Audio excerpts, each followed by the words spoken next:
윤석열 전 대통령 탄핵 심판 결과 8대 0 탄핵 인용입니다. 탄핵됐습니다. 그래서 이제 전 대통령이 됐는데요. 자, 부동산 이야기 해야겠죠? 정치 얘기가 아니고 부동산 시장 어떻게 변화가 있을지 전망을 한번 해보는 시간 가져보도록 하겠습니다. 8대 0이 나왔어요. 뭐 의견이 분분했는데 4대 4, 뭐 5대 3, 8대 0 나왔는데 8대 0이 됐고요. 정치적인 분석은 하지 않도록 하겠습니다. 6월 조기 대선 6월 3일 지금 이야기가 나오고 있습니다. 먼저 박근혜 대통령 시절 한번 보도록 하죠. 박근혜 대통령 시절에 보면 그때도 이제 12월에 탄핵이 됐고요. 이때죠. 3월에 이제 탄핵 결정이 나오고 5월에 이제 정비대선이 되죠. 근데 거래량을 보게 되면 이미 어때요? 12월부터 한 두 달 정도 이렇게 뚝 떨어졌다가 이때는 이제 트럼프도 당선이 되고 안 좋았죠. 막 말라고 하다 떨어지다가 거의 뭐 탄핵 결정이 나오는 것부터 이제 꺾여서 아니 다시 살아나서 거래량이 늘어나는 이런 모양새 보여주고 있습니다. 실질적으로 탄핵으로 인한 불확실성은 두 달에서 세 달 정도 그 당시 되었던 것 같고요. 지금 상황을 보게 되면 어떻습니까? 지금 자, 이때는 7월에 급등했고 8월, 9월 이후부터 꺾여서 12월 계속 이어진 거죠. 그러니까 그때와 지금은 달라요. 시장 상황이 다릅니다. 박근혜 정부 시절에는 2012년, 13년까지 바닥이었고요. 2014년, 15년부터 회복을 해서 상승장 진입이 돼서 2021년까지 올라갑니다. 상승장 중에 탄핵이 생겨서 잠시 조정이 된 거고요. 지금은 2021년까지 상승장은 마무리가 되고 2022년부터 조정장인데 조정장 중에 양극화 현상 때문에 강남 쪽만 지금 올랐다 내렸다 올랐다 내렸다 등락을 거듭하고 있는데 자 보게 되면 이제 이때죠.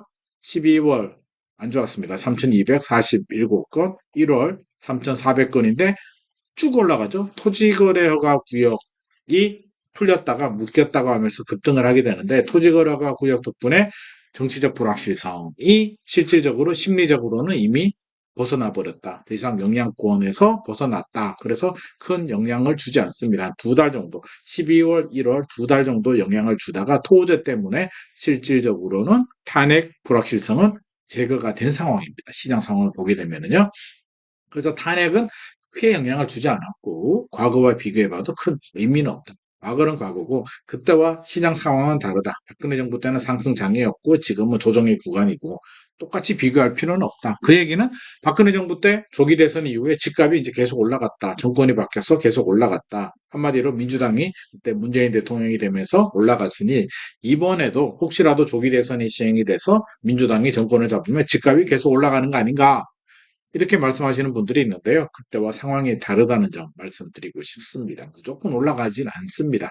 일단 불확실성이 제거가 됐기 때문에 단기적으로는 이제 좀 긍정적인 효과 기대할 수 있습니다만 궁극적으로 본다면 저는 크게 뭐 엄청난 일이 생기지는 않습니다. 대통령이 부동산의 모든 걸 결정하지 않거든요. 사실상 솔직히 말씀드리면 대통령은 부동산에 별로 관심이 없어요. 집값이 많이 올라가게 되면 잡아야 되고 많이 떨어지게 되면 경제에 영향을 주니까 좀 풀어줘야 되겠으나 그렇지 않은 상황이라면 사실 대통령이 신경 써야 될 게 얼마나 많은데 그렇게까지 부동산에 영향을 주지 않습니다. 오히려 부동산 시장이 이제 더 많은 영향을 주게 되죠. 집값이 올라가면 규제, 떨어지면 규제를 풀고. 그래서 예상치 못하는 엄청난 변수들, 전혀 예상하지 못할 예를 들어서 뭐 미국이 부도났다, 전쟁이 났다, 중국이 뭐 디폴트다 이런 거 아니면 뭐 크게 계엄까지 경험한 마당에 계엄과 탄핵을 경험한 마당에 엄청난 충격이 더 이상 뭐가 나오겠습니까? 전쟁이나 미국, 중국의 큰 뭐 어떤 엄청난 변화가 아니고서야 뭐 그 정도는 아닌 것 같고요. 주식과 부동산은 좀 다른 측면이 있습니다.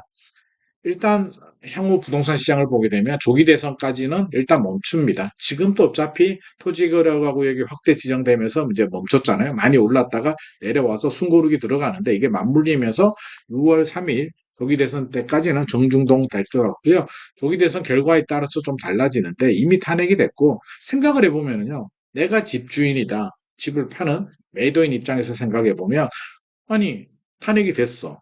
조기 대선을 해. 그래서 내가 금매로 팔아야 될 이유가 되나요? 누가 되더라도? 하나밖에 없는 집을? 그렇죠. 집이면 뭐 여러 채라고 하면 좀 줄여볼까라고 리스크 관리를 하겠습니다만 대부분 요즘 똘똘한 한 채가 트렌드인데 굳이? 그리고 집을 사야 되는 분들은 조기 대선이 된다고 해서 갑자기 집을 뭐 빨리 사야 될까요? 아니면 안 사야 될까요?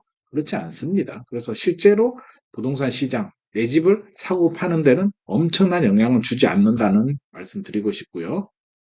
누가 돼도 큰 변화는 없다. 저는 그렇게 생각합니다. 시장 흐름에 달렸는데 일단 걱정하시는 부분부터 좀 살펴볼게요. 많은 분들이 민주당이 만약에 조기 대선 결과가 민주당 이재명 대표가 이제 후보가 되겠죠? 물론 뭐 결과는 뚜껑을 열어봐야 되는데 뭐 지금 우리가 속단할 수는 없죠. 모르죠. 국민의힘이 뭐 다시 정권을 잡을 수도 있고 민주당이 잡을 수도 있는데 국민의힘이 잡으면 시즌2가 되겠죠. 그래서 뭐 또 민주당 야당에서는 계속 뭐 또 반대 많이 할 거고요. 또 입법 지원 못 받기 때문에 지금하고 비슷한 상황이 될 것이고요. 이제 변화라고 한다면 민주당 이재명 대표가 만약에 후보로 나온다면 당선이 된다면 이제 변화는 있을 거잖아요. 정권이 바뀌니까 변화되는 부분, 시장에서 걱정하는 부분을 제가 좀 정리를 해보면 취득세 중과세가 유지될 거다.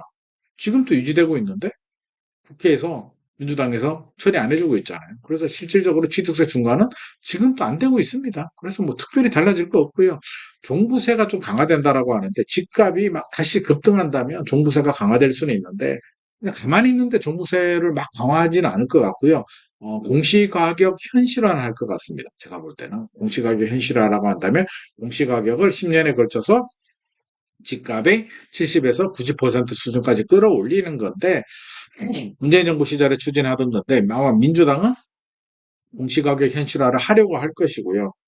또 모르죠. 뭐 시장 상황에 따라서 이게 될지 안 될지는 모르겠습니다만 일단 공시가격 현실화 가능성은 저는 좀 있다라고 생각합니다. 공시가격이 현실화되면 종부세는 좀 올라갈 가능성은 있을 것 같아. 재건축 재개발 촉진법 폐지기가 될 수도 있다라는 얘기가 나오는데 서울은 공급 부족이고요. 문재인 정부 때도 공급이 부족했고 윤석열 정부도 공급이 부족한데 서울은 재건축 재개발 아니면 물량이 안 나오거든요. 촉진법 폐기하기 저는 쉽지 않으리라고 생각합니다. 전국 개발 사업 대규모 조정. 이거는 사실 좀 필요한 부분도 있어요. 미분양도 많고 안 되는 사업은 조정이 필요한 부분이고 서울 같은 경우는 해야 되는 부분이기 때문에 공급이 부족한 것들 구분을 할 것 같고요. 분양가 상한제가 확대 지정된다. 시장이 집값이 급등하지도 않고 내려가지도 않는데 가만히 있는데 분상자가 확대 적용된다.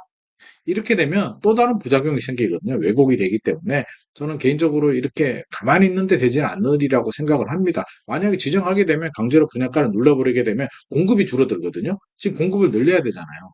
그래서 이거는 민주당이 되더라도 이렇게 안 할 것 같습니다. 전세계약 갱신 10년 최근에 이제 논란이 되고 이재명 대표가 안 한다고 했는데 본인 입으로 맞지도 않고 안 한다고 했는데 다시 시행을 한다? 민주당에서는 할 수는 있어요. 그 국회의원들의 성향, 가치관, 이념에 따라서 할 수는 있는데 우리가 알아둬야 될 건 이재명 대표님이 제가 개인적인 느낌입니다. 개인적인 느낌은 이념이나 가치관보다는 좋게 말하면 실용, 나쁘게 말하면 필요에 따라서 이렇게 어떤 유리한 포퓰리즘 또는 정치적인 이해관계에 따라서 판단을 하는 경우들이 저는 많이 있다고 생각을 합니다. 그러면 전세 갱신해가지고 크게 얻을 게 없거든요. 이념의 문제를 빼버리게 되면 괜히 잘못 건드렸다가 지금 또 잘 돌아가고 있는데 어설프게 건드렸다가 덜 쑤셔서 가격 올라가고 뭐 난리가 나면 결국에는 그 비난의 화살이 다 들어오는데요. 야당 시절과 국정의 운영의 책임자가 됐을 때는 달라집니다. 그래서 굉장히 신중한 모습 보여줄 수밖에 없어요. 잘못하면 지금까지는 다 윤석열 잘못이야. 윤석열 전 대통령 잘못이야 라고 할 수 있는데 이제 잡으면요. 행정권과 국회를 다 쥐고 있는데 절대 권력을 쥐고 있는데 잘못하면 모든 게 다 이재명 때문이다. 이렇게 될 수는 있습니다. 물론 전제 조건은 이재명 대표가 조기 대선에서 대통령이 된다는 가정, 만약에 제가 이렇게 설명을 드리는 겁니다. 확률이 있으니까요. 그리고 많은 분들이 걱정을 하는 부분이 있기 때문에 말씀을 드립니다. 가만히 있는데 국토 보유세 추가한다? 이게 문재인 정부 시절에도 쉽지 않았던 건데 지금 문재인 대통령하고 이재명 대표 후보는 저는 좀 성향이 다르다라고 보고 있기 때문에 이런 게 집값이 막 급등할 때는 규제를 할 수 있어요. 명분이 있는데 집값이 전국적으로 힘들고 서울의 일부 지역들만 들썩이는데 국토 보유세를 추가한다? 아마 이게 욕먹을 게 뻔하거든요. 욕먹을 걸 각오하고 과연 모든 게 다 내 책임인데 사람이 이렇게는 안 할 것 같습니다. 그러면 제 생각에는요. 공시가격 현실화는 할 가능성이 높다. 그리고 집값이 상승하면은 공시가격 현실화에 공정시장 가입 비율이라든지 중과세 비중을 높여서 보유세는 강화할 가능성이 높습니다. 집값이 계속 올라가게 되면 양도세, 중과세도 다시 부활할 수는 있는데 집값이 안 올라가고 멈추면 오히려 지방 같은 경우는 풀어줘야 되기 때문에 생각이 있다면 오히려 지방은 더 풀 가능성도 있습니다. 집값 하락하면 오히려 국회하고 행정권을 쥐고 있기 때문에 집값이 더 떨어지게 되면 오히려 빨리 풀 수도 있어요. 집값이 올라가면 빨리 규제할 수 있고 오히려 더 탄력적으로 움직일 수도 있습니다. 또 일기 신도시 어떻게 될까 그러는데 윤석열 전 대통령, 이재명 그 당시 후보 시절에도 공약이 똑같았거든요. 일기 신도시 한다고 했는데 이제 와서 안 할 수 있을까요? 천만의 말씀. 일기 신도시 안 한다는 순간 표 다 떨어집니다. 그러니까 내가 대통령이라도 굳이 안 할 이유가 뭐가 있어요. 어차피 공급도 필요한데 명분이 있는데 그대로 진행이 됩니다. 걱정하지 마시고 오히려 더 빨리 한다고 할걸요? 일기 신도시. 근데 생각처럼 일기 신도시 빨리 진행되기는 어렵고 공급 부족하잖아요. 수도권의 공급 확대 정책 그대로 갑니다. 안 할 수는 없어요. 3기 신도시도 하고 신규 택지 더 발굴하게 노력할 겁니다. 그리고 이제 뭐 기본소득 돈 풀잖아요. 그럼 돈 풀면 유동성 증가하니까 오히려 집값 상승 요인이 되고요. 양극화 더욱 더 심해질 겁니다. 양극화는 피하기 어려운 트렌드 숙제입니다. 이게 누가 되더라도. 양극화 문제는요, 이게 진짜 제일 심각한, 똘똘한 채 제일 심각한 문제인데, 양극화를 해결하려면 일단 다주택자 규제를 없애야 되는데, 민주당이 정권을 잡으면 만약에 다주택자 규제 어떻게 없애죠? 부자 감세 논란이 상당히 일어날 텐데 힘듭니다. 이거 못합니다. 지방의 양질의 일자리 만들어서 경제력을 키워야 되는데 무슨 수로? 제가 대통령이 되더라도 지방의 양질의 일자리 만드는 거 쉽지 않습니다. 지금 미국한테 다 뺏기는 상황인데 인구 감소를 막는다? 어떻게 막죠? 출산율 어떻게 올리죠? 문재인 정부, 윤석열 정부 노력해서 안 되는 걸 갑자기 도깨비 방망이도 아니고 한다? 천만의 말씀. 이건 안 됩니다. 왜? 일하는 사람들, 관료, 공무원들은 똑같습니다. 문재인 정부, 윤석열 정부, 차기 정부도 거의 같은 사람들이 일하기 때문에 장관만 바뀌거든요. 그래서 크게 달라질 거 없고 저성장 탈출할 수 있겠습니까? 장기 침체 어쩔 수 없습니다. 이거 못 벗어납니다. 인식이 중요한데 지금 또 장기 침체 저성장 아니고 낙관적으로 전망하시는 관료들이나 정치인들이 대부분인데 저성장 해결 쉽지 않고요. 강남 집중화 현상 해결하지 못합니다. 시대 흐름이고 똘똘한 채 내가 가지겠다는데 불안해서 지방의 경쟁력이 없어서 한채 불안해서 한 채만 가지겠다는데 이건 못 막습니다. 그래서 누가 되더라도 사실 해결할 수 없는 문제이기 때문에 정리를 하면 너무 걱정하지는 말자. 일단 조기 대선까지는 정중동 부합이고요. 조기 대선 결과에 따라서 좀 달라질 수는 있는데 국힘이 되면 시즌2가 될 것이고요. 민주당이 만약에 정권을 잡더라도 생각하는, 우려하는, 걱정하는 것처럼 그렇게 집값이 급등한다면 빠른 규제가 나올 수도 있는데 집값이 지금 분위기에서 2, 3월에 먼저 한번 올랐기 때문에 지금 와서 갑자기 올해 안에 급등할 가능성은 낮고요. 집값이 급등하지 않는데 갑자기 가만히 있는 시장을 들쑤셔서 보유세도 강화하고 전세 갱신 10년 하고 국토 보유세 도입하고 이렇게 할까요? 힘듭니다. 부동산에 그렇게 관심이 없어요. 정치인들이나 집값이 올라가거나 내려갈 때 관심을 가지기 때문에 실제로 그렇지 않다. 그냥 공시가격 현실화 정도는 할 것 같고 집값이 안정만 찾는다면 생각처럼 그렇게 나오진 않습니다. 그리고 강남 집값 올라가서 보유세 올리고 국토 보유세 도입하면 강남 집값 잡을 수 있을까요? 못 잡습니다. 양극화는 해결하기 힘들다.